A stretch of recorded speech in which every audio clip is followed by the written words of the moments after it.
Dwarfs plus and minus. Once upon a time, in a small village nestled among the mountains, there lived a young boy named Nicola.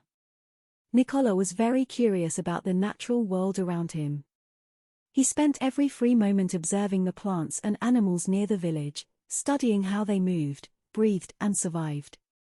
While other children played hide and seek, Nicola could often be found lying in the cool grass, watching a line of ants carry crumbs into their anthill, or peering through a magnifying glass at the intricate veins running through a leaf. He brought notebooks with him on his explorations, carefully recording his observations and sketches of wildlife. At home, Nicola would take apart small machines and toys to see how they worked inside. He even dismantled the family's cuckoo clock to understand how the structure and gears made the wooden bird pop in and out each hour. His mom and dad thought this was both frustrating yet amusing. But they knew Nicola was special, so they supported his interest in science. The animals around the village, however, did not welcome this curious little boy. Whenever they saw him approaching, the chickens would flap their wings and scatter, the rabbits would hurry and jump into their burrows, and the deer would raise their tails and flee. To them, this meddling boy was a real nuisance. Seeing the animals panic made Nicola very sad. He only wanted to observe them and understand more, not startle the creatures. The other children in the village did not play much with him either. When Nicola saw the other kids playing together, he wished he could join them but did not know how to reach out. Longing for friendship left Nicola feeling glum. The village's guardian fairy saw Nicola's distress. She wanted to help the good-hearted boy while also disciplining two mischievous dwarfs under her care. One sunny morning, Nicola awoke to find two strange tiny people standing at his bedside. One said, "Good morning, Nicola. Sleeping in so late, are we? I'm plus and this is minus." Nicola's eyes went wide with wonder. How could monsters have snuck into his bedroom, and been only as big as his palm? The other dwarf nodded. "You're in luck today. We're traveling and have decided to stay at your place for a few days."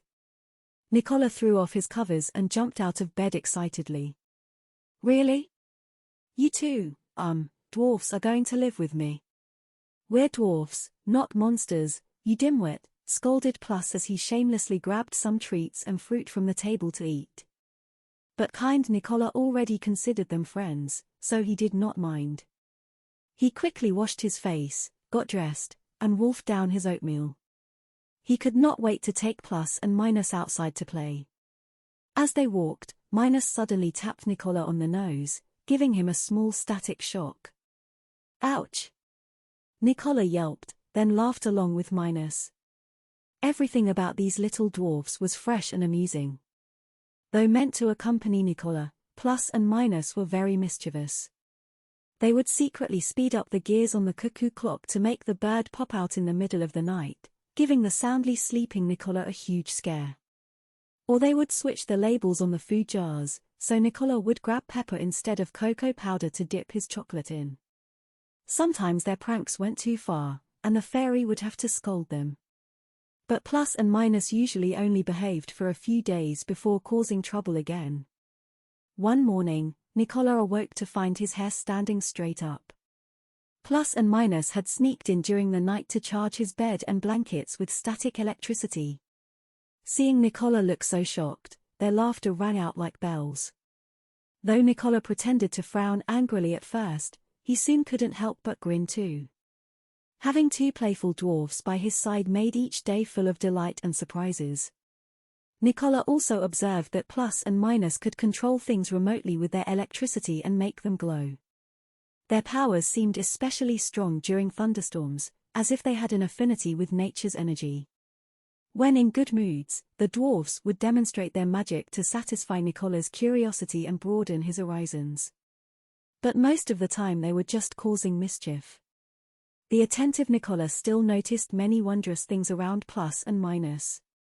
He tried harnessing their magical electricity in his machines and models, even accidentally blowing up a small iron plate once, startling his family. But he remained fascinated by the dwarf's incredible powers. One day, Plus and Minus walked up to Nicola and suddenly jumped up to zap his hand. Nicola was used to their little pranks by now and barely reacted. Seeing this, Plus and Minus looked a bit disappointed and said, "Nicola, the fairy says we have other work to do. It's time for us to go." Though they played tricks on each other, Nicola was still sad to hear Plus and Minus were leaving for Real. "You're so clever, you'll surely learn our magic someday," said Plus. "When that time comes, we'll have an epic battle," added Minus. After a tight hug farewell, the dwarfs disappeared in a shower of colorful sparks. From then on, Nicola would sometimes reminisce about his days with the dwarfs. Their playfulness and laughter brought many sparks to his life.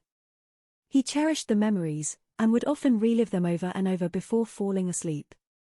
Occasionally in dreams he would see Plus and Minus, eyes glinting mischievously as they came bounding towards him.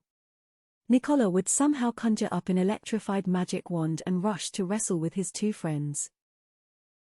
Alright, kids, today's story ends here. See you next time.